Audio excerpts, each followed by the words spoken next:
These days, when you see a headline about Josh Duggar, it's almost certain to center around his upcoming child pornography trial. But believe it or not, that's not the only current court case that addresses the issue of Josh's long history of predatory behavior.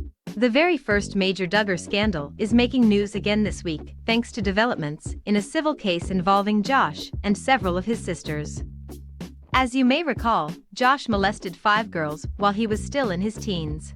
4 of the victims were his sisters, and the 5th an unidentified family babysitter.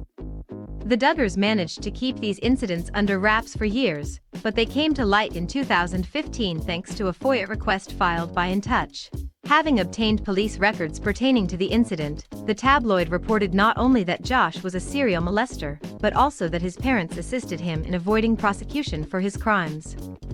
By the time In Touch reported on the attacks, the statute of limitations had expired, and Josh was immune from prosecution. At first, it looked as though the report would be the Duggar family's undoing. TLC canceled 19 Kids and Counting, but then the network brought the Duggars back with the spin-off series Counting on the condition that they never invite Josh to appear on camera. So the rest of the Duggars emerged more or less unscathed, but they were still angry about the manner in which the situation unfolded. But surprisingly, a lawsuit filed by 4 of Josh's sisters Jill, Jessa, Duggar, and Joanna Duggar is not targeted at Josh, but at the Springdale and Washington County Police Departments, whom they claim improperly released redacted police investigation documents to In Touch. The sisters filed suit back in 2017, but the case has yet to be resolved. The situation made headlines again this week thanks to a recent filing from the girls' lawyers in response to a motion to dismiss that was previously filed by the defendants. According to Arkansas Online, an attorney for Josh's victims argued this week that the motion to dismiss their suit is nothing more than a backdoor attempt to relitigate an earlier ruling the remaining defendants lost.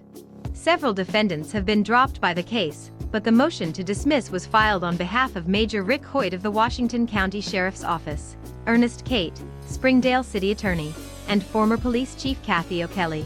It's possible that the motion was filed in the hope that the Duggars have had enough bad publicity due to Josh's recent arrest, but officially, there is no connection between the two trials.